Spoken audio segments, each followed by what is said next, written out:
WhatsApp guys, welcome to mains mania. आप सभी लोगों का स्वागत है मेंस एग्जाम की प्रिपरेशन में। और वाईफाई स्टडी बैंक एग्जाम वाले चैनल पे आप सभी लोगों का बहुत तहे दिल से स्वागत है।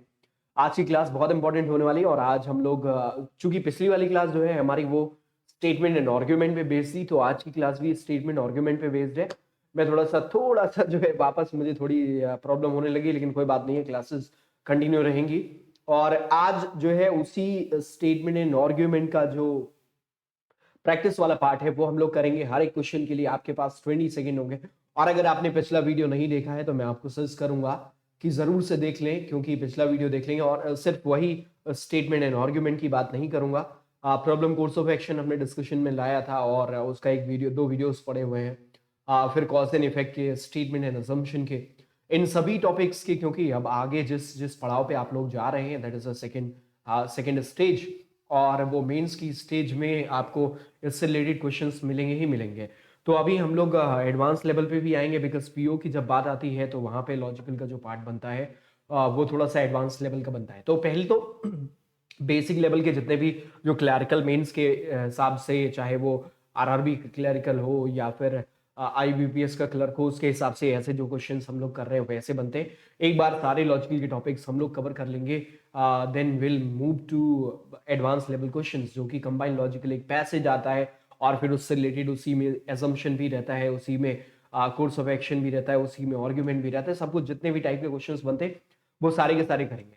हालांकि इसको स्टार्ट करने से पहले आप सभी लोगों से फिर से वही रिपीट करूंगा कि ये मेरा रेफरल कोड है BT10, जिसको आप कभी भी किसी भी प्लस के सब्सक्रिप्शन में लगाते हैं यू विल गेट 10% ऑफ, आपको 10% का ऑफ मिलेगा। तो मैं आप सभी लोगों से रिक्वेस्ट करूंगा कि आगे से आप खुद अगर कोई भी प्लस का बैच लेने वाले, वैसे तो आपको लेना चाहिए।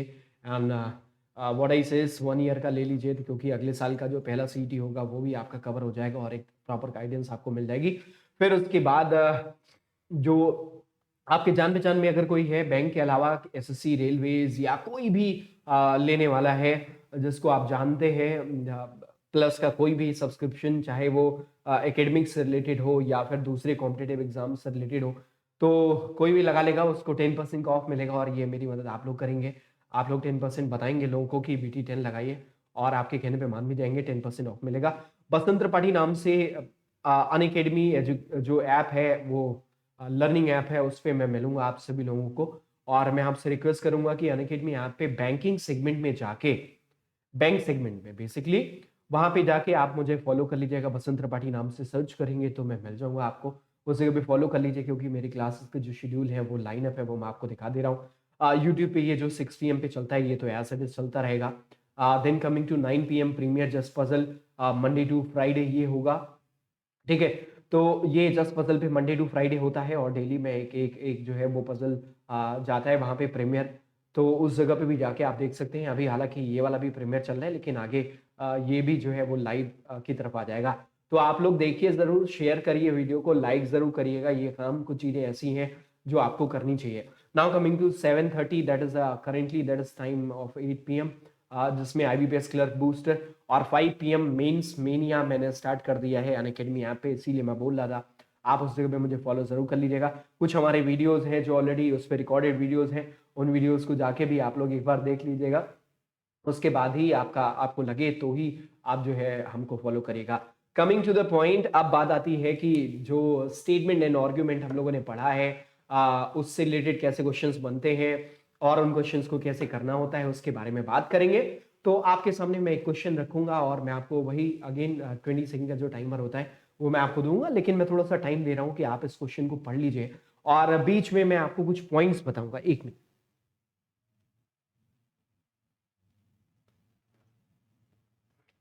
हाँ, तो बीच में मैं आपको कुछ पॉइंट्स बताऊंगा जो कल के डिस्कशन में रहा है। जैसे मैं बात करूं, एक एक चीज जो, जैसे स्टेटमेंट आर्गुमेंट करने से पहले मैंने आपको हमेशा बताया है कि आपको कैसे चेक करना है कि कौन सा आर्गुमेंट स्ट्रांग है और कौन सा आर्गुमेंट वीक है, ठीक है ना। तो वीक आर्गुमेंट और स्ट्रांग आर्गुमेंट जो है वो आपको चेक करना है। अगर तो ये कैसे देखते हैं, उसके लिए मैंने कुछ पॉइंट्स बताए थे। कौन से आर्गुमेंट, जैसे यूनिवर्सल ट्रूथ हुआ, किसी आपके, आप आर्गुमेंट में हमेशा याद रखो, आप अपनी बात किसी के पक्ष में रखते हैं या फिर विपक्ष में रखते हैं। जब आप पक्ष में बात रखते हैं और उस अपनी तर्क को सही करने के लिए या फिर कन्विंस करने के लिए अपने तर्क को कुछ एक रीजन मेंशन करते हैं। अगर वो जो रीजन है वो कन्विंसिंग है, उसमें कन्विंसिंग पावर है, तो उसका मतलब आपका आर्गुमेंट वैलिड आर्गुमेंट या फिर स्ट्रॉन्ग आर्गुमेंट हो जाता है, राइट। तो यहाँ पे जैसे ये वाला क्वेश्चन आपके सामने रखा है, should there be a upper age limit of 65 years for contesting parliamentary legislative assembly elections. तो क्या उसमें भी अपर एज होना चाहिए जैसे बाकी सब जगहों पे रिटायरमेंट की एज होती है? बेसिकली ये कह रहे हैं क्या लीडर्स के लिए भी जो है वो रिटायरमेंट का कोई प्रोसीजर ऐसा कुछ होना चाहिए।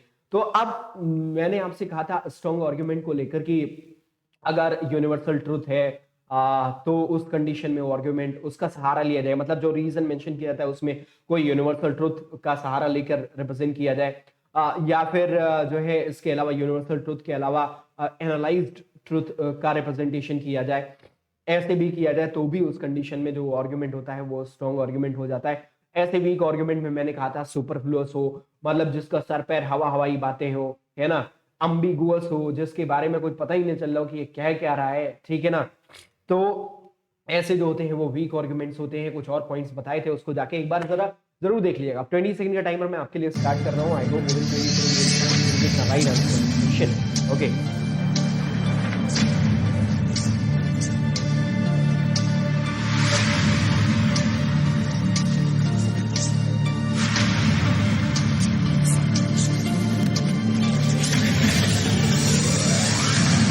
now see what is the question, should there be an upper age limit of 65 years for contesting parliamentary oblique legislative elections?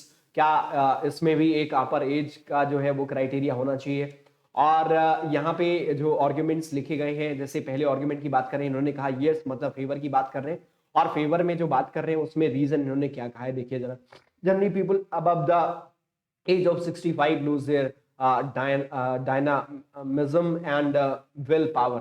Generally ऐसा होता है कि 65 इयर्स के बाद जो है वो बॉडी और माइंड दोनों ही जो है वो डिग्रेड होने स्टार्ट हो जाते हैं, ऐसी बात इन्होंने कही है। और जनरली इन्होंने एक वर्ड लगाया है। अब आपको ये देखना चाहिए कि जो क्या यूनिवर्सली एक्सेप्टेड है, मतलब ऐसी बातें जो है वो क्या यूनिवर्सली एक्सेप्टेड है, और उसके लिए आपको ये चीजें देखनी पड़ेंगी कि जैसे आप देखें जितने भी सरकारी जो है वो डिपार्टमेंट्स होते हैं वहां पे भी रिटायरमेंट की एज जो है वही यही अप्रॉक्स रखी जाती है, क्योंकि माना जाता है कि ऐसा नहीं है कि अगर कोई एक अच्छा खासा एक्सपीरियंस बंदा है और उसको निकाल दिया जाएगा, क्यों क्यों उसको रिटायरमेंट की तरफ लेके जाते हैं, बिकॉज उनको लगता है कि रिटायरमेंट जो है वो करना जरूरी है, क्योंकि जनरली ऐसा होता है। अब कुछ कुछ एक ऐसे लोग होते होंगे जिनके ऊपर कोई इफेक्ट नहीं आता होगा, लेकिन हमें कुछ एक लोगों को नहीं देखना है, जनरली जो जो जो बॉडी किस तरीके से बिहेव करती है, तो वही बात इन्होंने यहाँ पे रेफर करी है। तो इनका जो आर्ग्यूमेंट है ना वो एनालाइज्ड, अगर हम एनालिसिस करें तो ये बिल्कुल सही जाता हुआ लग रहा है। तो इस हिसाब से जो ये पहला वाला आर्ग्यूमेंट है that will be a strong argument. Coming to second one, कह रहे no the life span is so increase that people remain physically and mentally active even up to the age of 80। तो ये जो इन्होंने बात कही है ये कोई प्रूवन बात नहीं है, और इसके लिए आपके पास कोई ऐसा फैक्ट नहीं है। अब चूंकि जनरल टर्म में ये चीज आप कह रहे हैं, अब आपने कहा कि जैसे लाइफ स्पैन बढ़ गया है और जो है 80 तक लोग फिजिकली और मेंटली फिट रहते हैं, तो ये बात कितनी सच है इसके लिए कोई तथ्य नहीं है। और दूसरी बात, अगर ये है भी, इसको मान भी लें, तो आपके पास एक एक जो है वो जो है वो आर्गुमेंट हो सकता है कि क्या ये जरूरी है, क्या ये साइंटिफिकली प्रूवन है, क्या ऐसा कहीं बताया गया है, तो वो आपको नहीं मिलेगा, ठीक है ना। कि अब और हर कोई ऐसा जो है वो मेंटली और फिजिकली फिट रहेगा, जनरली लोग फिट रहेंगे, ये भी आप नहीं कह सकते। सो सेकंड आर्गुमेंट आपका एक वीक आर्गुमेंट की तरफ जाता है। So that's why second argument will be weak, first argument strong argument. जितने लोगों ने पहले वाले को कहा था बिल्कुल सही है। Now moving towards the next question, second question आपके सामने है। इस वाले क्वेश्चन को देखेंगे, again this is a very good question. Should the prestigious people who have committed crime unknowingly, ऐसे लोग जो क्राइम को ना चाहते हुए भी जो है वो कर दिया है, कोई क्राइम हो गया है उनसे और वो प्रेस्टिजियस व्यक्ति है, be made with special treatment क्या ऐसे लोगों को जो है वो स्पेशल ट्रीटमेंट का मतलब यहाँ पे जो सेंस आ रहा है वो ये कह रहा है कि क्या ऐसे लोगों पे जो है वो लीनियंसी होनी चाहिए, ढिलवाई होनी चाहिए, इन लोगों को थोड़ी छूट होनी चाहिए, या ये लॉ से बाहर इनको रखना चाहिए, या इनके ऊपर उतना स्ट्रिक्ट एक्शन नहीं होना चाहिए। तो कहीं ना कहीं जो है जो एक प्रॉब्लम डिस्कस करी, हमेशा याद रखिएगा आर्ग्यूमेंट कोर्स ऑफ एक्शन से कहीं ना कहीं लिंक है। जब भी आर्ग्यूमेंट की बात, इसीलिए मैंने देखिए मैं एजम्पशन को भी पहले पढ़ाया हूं, क्योंकि एजम्पशन भी आर्ग्यूमेंट से लिंक है। क्योंकि आर्ग्यूमेंट में जो बात कही जाती है, जो रीजन मेंशन किया जाता है, that is a part of assumption. और जो सोच के आदमी बोलता है, यहाँ पे सेड होता है, वहां पे अनसेड होता है, बस यही फर्क होता है, ठीक है ना। तो should the prestigious people who have committed crime unknowingly be met with a special treatment? अब आपको पढ़ना है दोनों, और आपको ये डिसाइड करना है कि कौन सा आर्गुमेंट वैलिड आर्गुमेंट होगा, और you can say that which of these two arguments will be as strong and which one will be weak. Now 20 second timer आपके पास चल चुका है।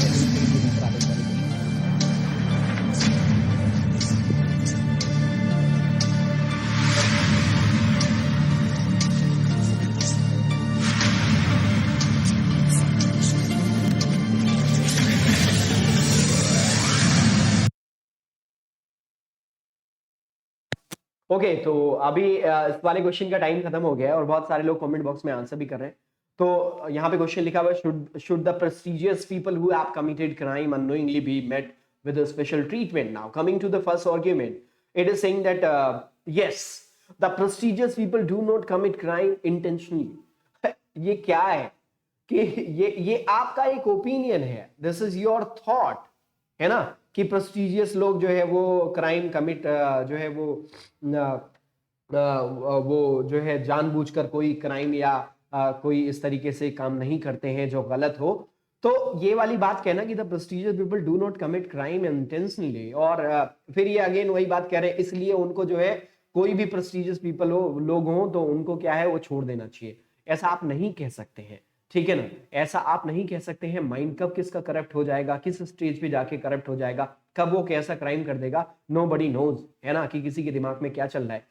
कल तक मैं बहुत अच्छा हूं और अगले दिन मैं बहुत बुरा व्यवहार करने लगूं, तो वो मेंटल स्टेट पे जो है वो डिपेंड करता है। तो ये आप नहीं कह सकते कि ये बंदा बहुत प्रेस्टिजियस है, ही इज एन एजुकेटर और टीचर है, तो ये गलत काम नहीं करेगा, और इसने कोई गलत काम कर दिया है तो उसके लिए उसको छूट होनी चाहिए। नो नेवर, ठीक है ना। तो first one straight away wrong, ठीक है ना, क्योंकि ऐसा कोई जो है वो स्ट्रॉन्ग आर्गुमेंट नहीं जा रहा है, एकदम से वीक आर्गुमेंट जा रहा है। Now coming to second one, it is our policy that everybody is equal before the law.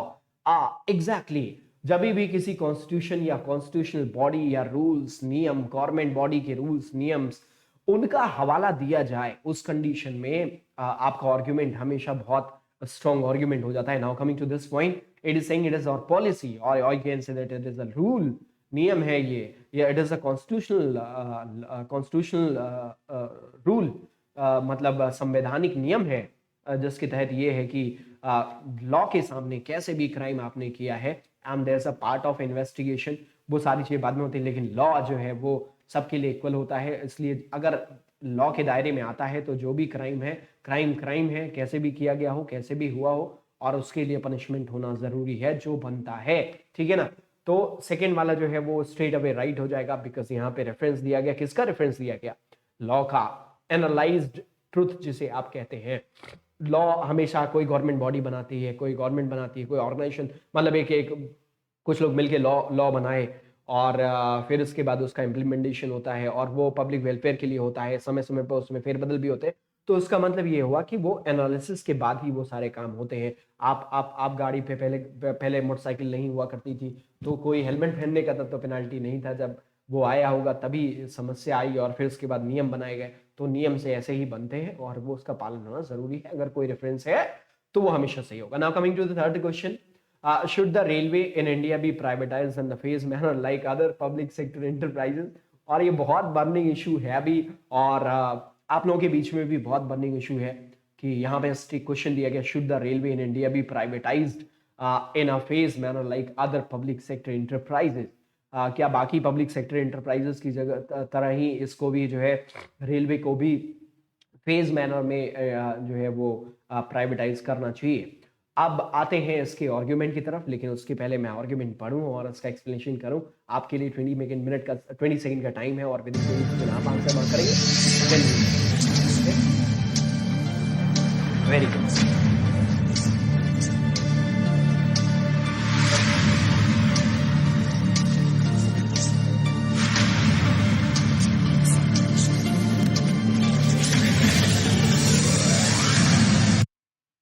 What I said in previous video, if there is a use of word like all, each, every, none, only, मैंने कहा था कि पिछले video में कि अगर all, each, every, none, only ऐसे शब्दों का इस्तेमाल किया जाए तो उस कंडीशन में जो आर्ग्यूमेंट होता है that will be an invalid argument. Now coming to the first conclusion, yes, this is the only way to bring the competitiveness and provide better service to the public. कि ये इकलौता एकमात्र ऐसा तरीका है. How you can say, you should give a reference how it is only way. आपको ये बात अगर आप बताते, इसको जस्टिफाई करते ये ओनली वर्ड को कि क्यों आपने ओनली कहा है, ठीक है ना, तब तो एक बार के लिए सोचा जा सकता था आपके आर्गुमेंट के बारे में. Otherwise simply it is written like this is the only way to bring the competitiveness and provide better service to the public sector. इसका मतलब this is just a simple information. आपके हिसाब से वो भी है कि आप सोचते हैं कि ये एकमात्र तरीका है. So this argument that will not be valid until unless कि यहाँ पे कोई only के पीछे जो आपने इकलौता तरीका है, एकमात्र रास्ता है, ये बात जब आप कहते हैं तो उसके पीछे आपको कारण भी देना चाहिए था, तभी ये आर्गुमेंट वैलिड की तरफ जा सकता था. So first one is wrong. Now coming to the second one, no, this will pose a threat to the national security of our country as multinational will enter into the fray. अब ये वाली बात जो है समझ में कतई नहीं आ रही है. इन्होंने कहा no this will pose a threat to the national security. आप प्राइवेटाइज करने से नेशनल सिक्योरिटी का जो लिंक इन्होंने दिया है of our country as multinational will enter into the fray. अब इसका मतलब ये हुआ कि भारत में तो बहुत सारे, मैं क्यों कह रहा हूं कि इन्होंने तो प्रॉपरली बताया, चीजें बताई, लेकिन उसके बावजूद भी ये वीक आर्गुमेंट है बिकॉज इसके अगेंस्ट एक बहुत ज्यादा स्ट्रॉन्ग आर्गुमेंट आता है कि अगर ऐसा है so there is a experience based something like already आपकी कंट्री में बहुत सारी ऐसी मल्टीनेशनल कंपनीज हैं जो इन्वेस्टमेंट करती हैं और रहती हैं, तो क्या इससे नेशनल सिक्योरिटी को ही खतरा होता है? तो सबसे पहले तो उसको बैन होना चाहिए, राइट ना. तो ये वाली बात कहना दिस इज नॉट राइट और this is not based on any fact और एनीथिंग. सो जो second argument will be wrong. दूसरा जो आर्गुमेंट है आपका वो गलत हो जाएगा. I hope you are liking this. और अगर आपको अच्छा लग रहा है तो सेशन को लाइक जरूर करिएगा और शेयर जरूर करिएगा. Now moving towards the next question. Here is the question number 4. A statement, should Doordarshan be given autonomous status? What is the meaning of autonomous? I'm telling you, autonomous is something like जिस पे किसी का control ना हो. Like अगर मैं बात करूं कि कोई भी ऐसा ऑर्गेनाइजेशन जिस पे किसी दूसरे ऑर्गेनाइजेशन का जो बॉडी का जो है वो like supreme court is the autonomous body, ठीक है ना. तो वो क्या करता है, वो डिसीजंस के लिए उस पर किसी का दबाव नहीं हो सकता है या किसी का प्रेशर नहीं हो सकता है, तो वो ऑटोनॉमस होता है. तो ऐसा माना जाता है कि जो ऑटोनॉमस होते हैं वो ज़्यादा फेयर होते हैं. जब भी इंटरफेयर होता है तो उस कंडीशन में बायसनेस आ जाती है. और ये इतिहास रहा है दूरदर्शन का बिकॉज उसमें गवर्नमेंट का भी स्टेक होता है और इसीलिए वो नेशनल टेलीविज़न भी उसको कहते हैं, राष्ट्रीय जो है वो टेलीविज़न, ठीक. तो दूरदर्शन इसीलिए अब यहाँ पे क्वेश्चन भी उठाया गया है उसी को लेकर, should Doordarshan be given autonomous status. और इसको अलग अलग, अब यहाँ पे एक प्रॉब्लम भी मैंने आपसे कहा था कि जब आर्गुमेंट की बात आती है तो स्टेटमेंट एक प्रॉब्लम को भी कहीं ना कहीं इनडायरेक्टली और इनडायरेक्टली जो है वो स्टेट कर रहा होता है. यहाँ एक प्रॉब्लम का जो है वो के बारे में कहा भी जा रहा है, वो आपको समझ में आ रहा होगा कि ऑटोनॉमस ना होने का जो जो आफ्टर इफेक्ट है या साइड इफेक्ट है वो क्या होता होगा. Now coming to the argument 1. इसके पहले हम लोग आए, मैं आपको 20 सेकंड का टाइम देता हूँ. You have time of 20 second to answer this question.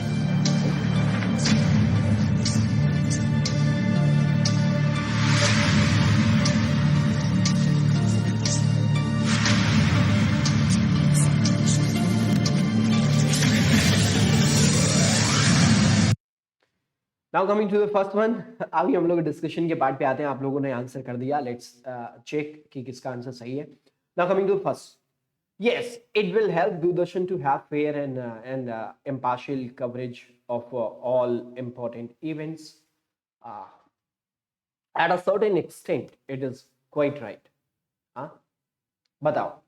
क्योंकि जो प्रॉब्लम यहाँ पे डिस्कशन किया गया, जब ऑटोनॉमस नहीं होता है तो जो है वो उस जो कवरेज होता है वो उस तरीके से नहीं हो सकता बिकॉज आप मान के चलते हैं कि वहाँ पे थोड़ा बहुत इंटरफेरेंस रहता है और इसीलिए ऑटोनॉमस होना बहुत जरूरी होता है। और यहाँ पे उसी प्रॉब्लम का जो जो यहाँ पे प्रॉब्लम भी दिया गया था उसका एक सोल्यूशन देते हुए इन्होंने उसकी तरफ कहा है। ठीक है, yes it will help Doordarshan to have fair and impartial coverage of all important events. Yes, of course it will help. Now coming to the second one, no, the coverage of events will decided by a few who may not have healthy outlook. ये तो गलत हो गया कि केवल कुछ ही लोगों द्वारा क्या चीजें आनी है, क्या चीजें एयर ऑन एयर होनी है, वो केवल कुछ ही लोगों द्वारा डिसाइड हो और उसमें मतलब मैनिपुलेशन या इंटरफेयर हो। तो उस तरीके से कहें तो सेकंड वाला जो है आर्गुमेंट वो स्ट्रेट अवे रॉन्ग दिख रहा है। So the first argument that is a strong argument, second is a weak. Now moving towards the next question, again here's a very good question, should adult education program be given priority over compulsory education program? क्या adult education programme को जो है वो priority देनी चाहिए? In fact compulsory education programme में जो जो हमारे पास है उसमें जो है इसको ज़्यादा प्रायोरिटी देनी चाहिए, एडल्ट एजुकेशन प्रोग्राम।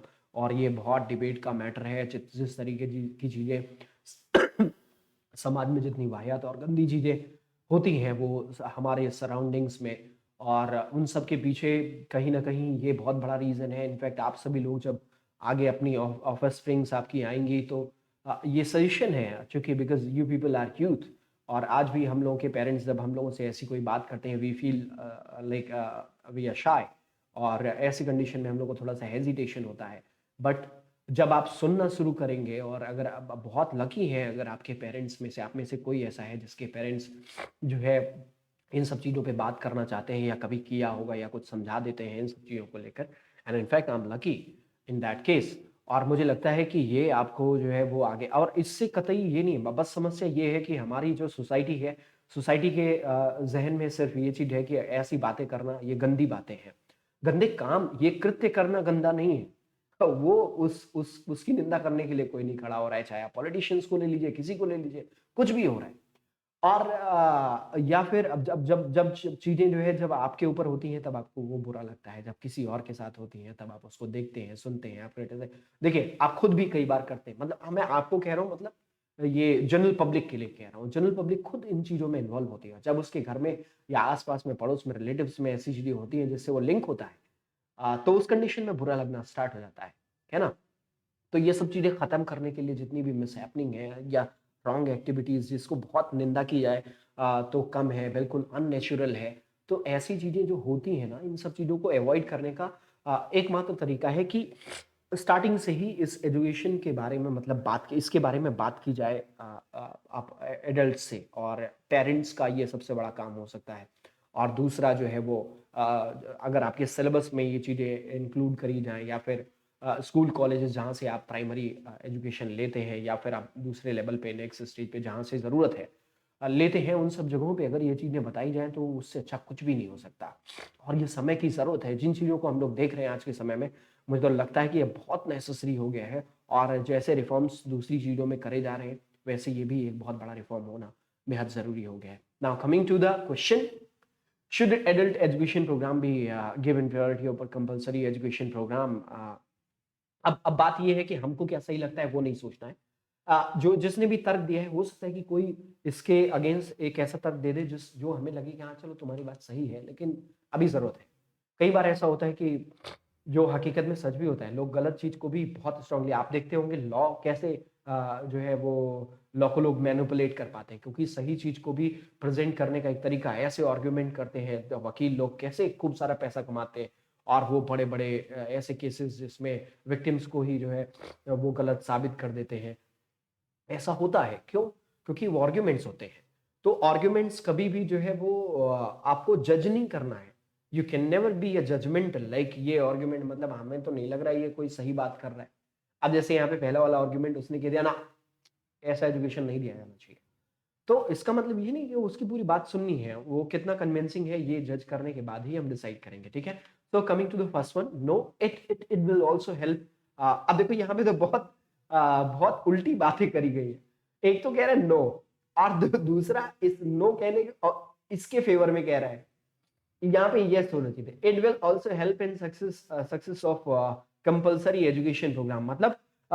मतलब अगर एडल्ट एजुकेशन के बारे में बात करी जाएगी तो जो डिस्ट्रक्शन है, जैसे डाइवर्जेंस होते हैं, या फिर आप कहें कि बहुत ज़्यादा लोग कॉन्सेंट्रेट नहीं कर पाते एजुकेशन पे, तो वो अगर चीज़ें उससे क्लियर रहेगा, आदमी उसका माइंडसेट सही किया जाएगा इन सब चीज़ों को लेकर, तो निश्चित तौर से जो है वो जो प्राइमरी वर्क जिसे आप कंपलसरी एजुकेशन कहते हैं, तो उस पे भी वो कॉन्सेंट्रेट कर पाएगा और उसे अच्छी तरीके से परस्यू कर पाएगा, राइट ना?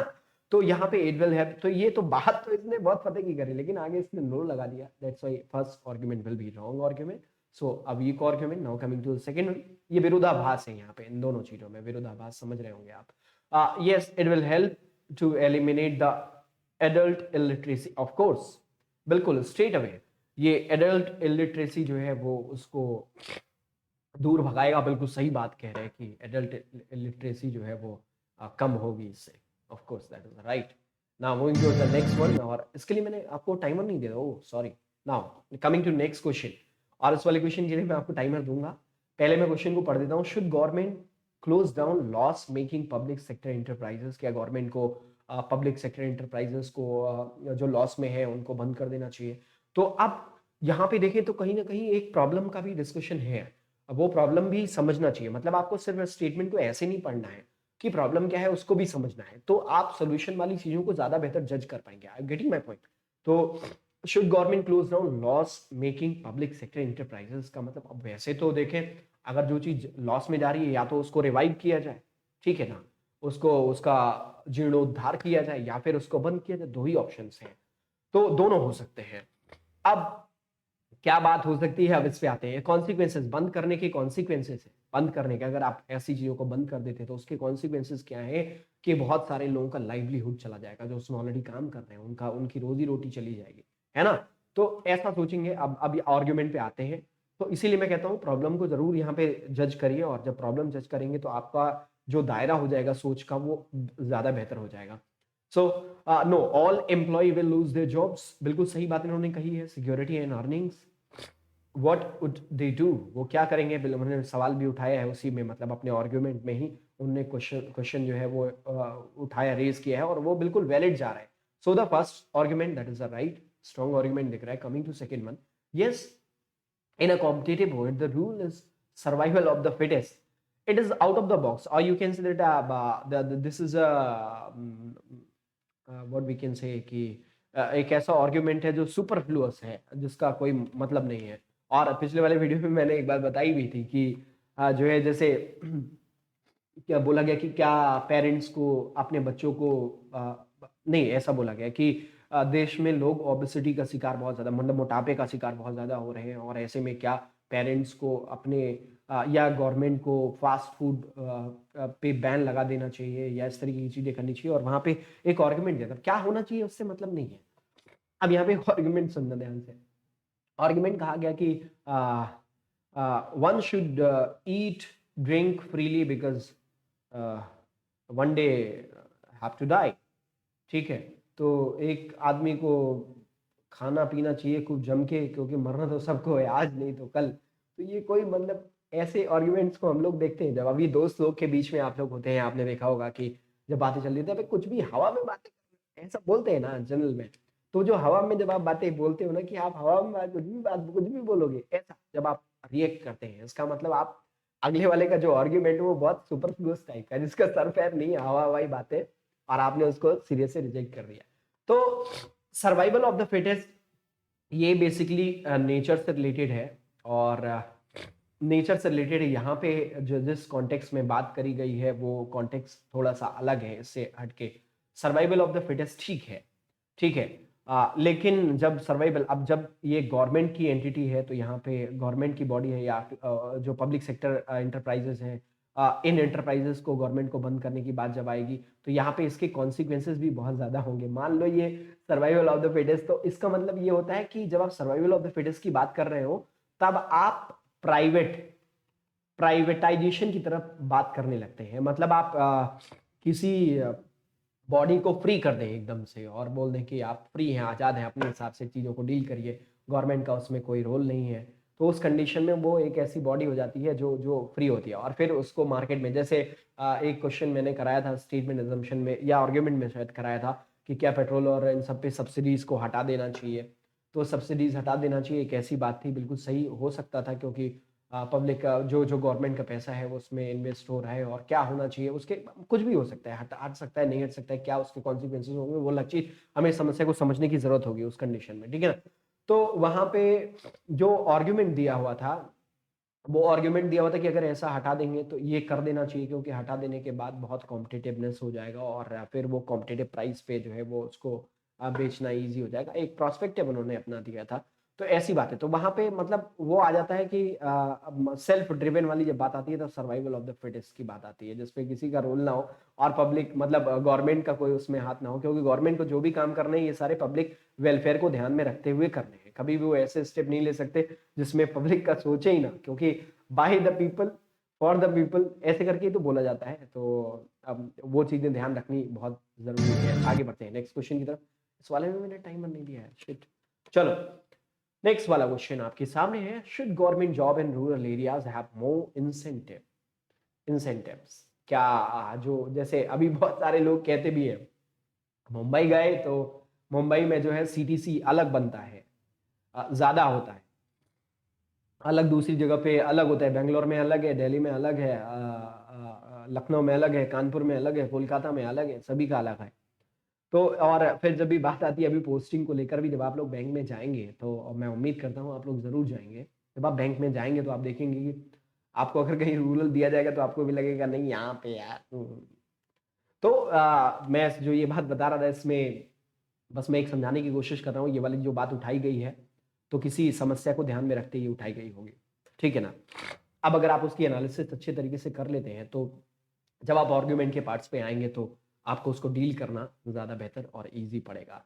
तो कहा गया should government jobs in rural areas have more incentives, तो इसका मतलब ये हुआ कि रूरल एरिया में, इसका मतलब ये हुआ कि कुछ प्रॉब्लम है, और वो प्रॉब्लम क्या है, लोग जाना नहीं चाहते, और प्रैक्टिकली आप देखें लोग वहाँ पे सर्व नहीं करना चाहते क्योंकि फैसिलिटीज़ कम है और बहुत सारी समस्याएं होती हैं, और एक ऐसा जॉब जो परमानेंट जॉब होता है तो उसमें प्रॉब्लम्स होती हैं, लोगों को फेस करनी पड़ती हैं। मतलब प्रॉब्लम क्या, उनकी कन्वीनियंस के हिसाब से वो नहीं होता है। मुझे तो गाँव बहुत अच्छा लगता है, तो मुझे तो अगर गलती से कोई किसी जॉब में मुझे डिप्लॉय कर दे, बोले गाँव में रहना, तो मैं तो खुश।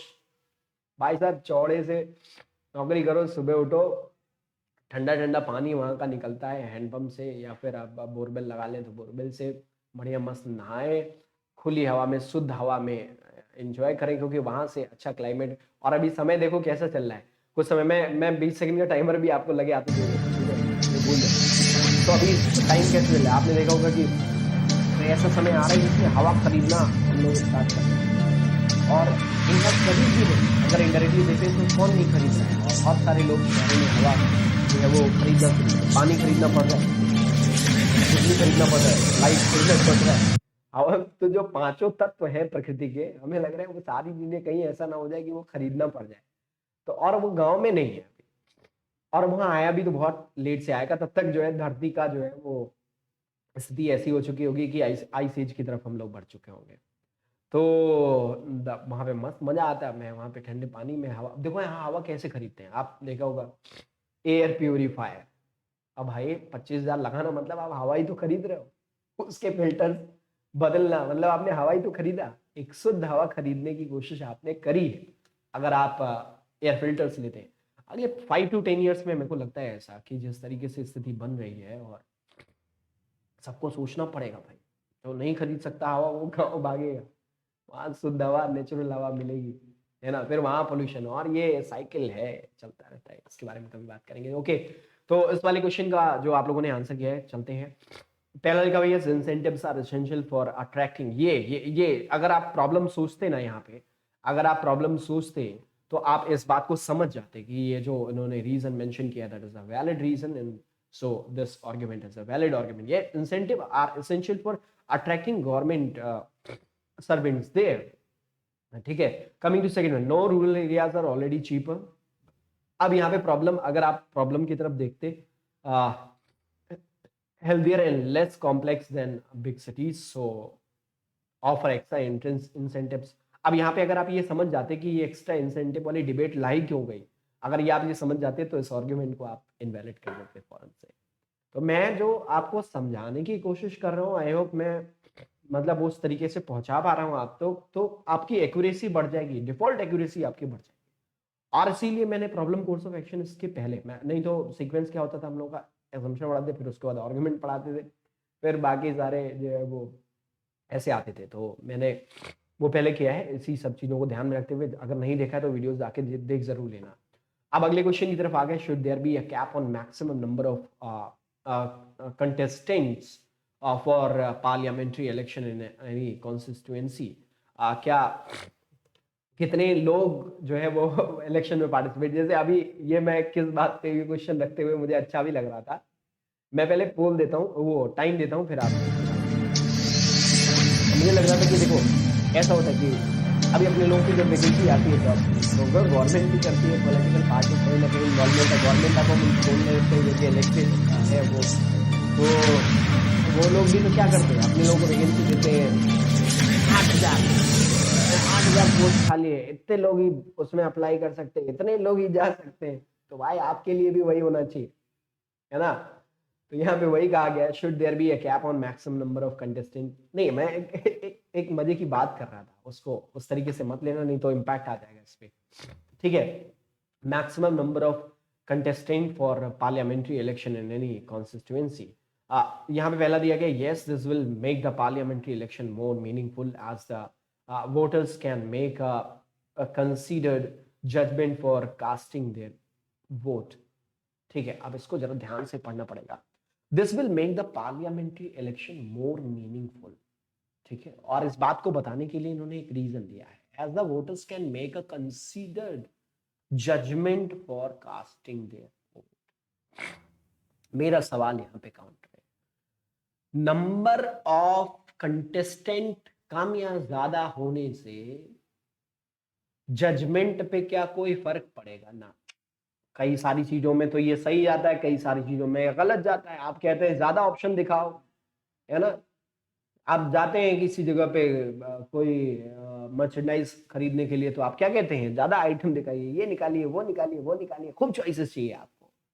तो उसमें भी जजमेंट आप करते हैं, और सही गलत जितना ज्यादा चॉइस होता है उसी शॉप पे भी आप जाते हैं, जहाँ पे लिमिटेड स्टॉक होता है वहां पे जाते नहीं है। मतलब एक मेरा काउंटर क्वेश्चन है, और उस हिसाब से अगर आप देखें इसको, तो ये वाली बात जो है वो सेंस नहीं दे रही है कि ऐसा कर देने से जजमेंट करना लोगों के लिए इजी हो जाएगा, या बेहतर जजमेंट आएगा, कंसीडर्ड जजमेंट आएगा, ऐसा आप नहीं कह सकते। तो मेरे हिसाब से ये argument, that is a weak argument. Now coming to the second one, no, in a democracy any person fulfilling the eligibility criteria can contest parliamentary election and there should be a no restriction. अगर देखें तो actual में ये एक reference है जो वाकई में ऐसा ही है, क्योंकि अगर आपके पास जो है आप क्राइटेरिया को क्वालिफाई करते हैं तो आप उसके लिए एलिजिबल हो जाते हैं। अब जैसे बैंक एग्ज़ाम के लिए वैकेंसी आई 8,000, और ऐसा कह दीजिए कि 5,000 लोग भरेंगे प्राइवेट कोचिंगों की तरह, कि पहले आओ पहले पाओ, हमारे पास केवल 8 लाख सीटें हैं, 100 सीटें हैं, 200 सीटें हैं, ऐसा करके तो नहीं कर सकते। ठीक है ना? वही बात यहाँ पे दी गई है, और इसीलिए second argument, that is a valid argument. Now moving towards the next question, statement, should computer knowledge be made a compulsory subject for all student at secondary school level? अब मैं इधर और का भी एक क्वेश्चन आप लोगों को दिखाना चाहूंगा, ठीक है ना? should computer knowledge be made a compulsory subject for all the students at secondary school level? secondary school level पे क्या सभी जो सब्जेक्ट्स हैं, देखो यहाँ पे कंप्यूटर को जो है वो कंपलसरी कर देना चाहिए। तो आर्गुमेंट यहाँ पे दिया हुआ है, इसको आप लोग पढ़ेंगे और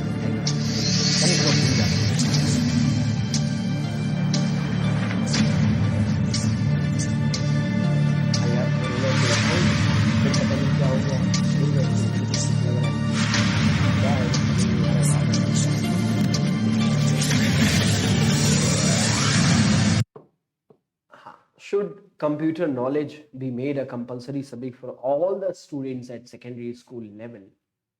चलो भाई, आप लोगों के जवाब आ गए हैं, हम जरा बात करते हैं इस वाले क्वेश्चन के आर्गुमेंट को लेकर। नो, अब कंप्यूटर नॉलेज जो है अभी मेड कंपलसरी कर देना चाहिए, ऐसा क्यों? अब आप अगर इसमें कोई समस्या देखें और आप ढूंढें तो आपको मिल जाएगा।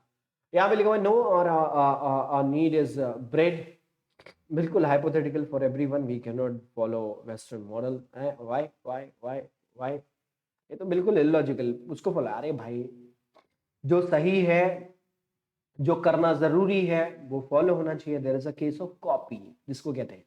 अब हमें वेस्टर्न मॉडल को नहीं करना चाहिए, वो कंट्री ने नहीं किया उनके हिसाब से चलना चाहिए, ऐसा कुछ आप नहीं कह सकते। बिल्कुल हवा हवाई बातें हो गई फिर ये, ठीक है ना।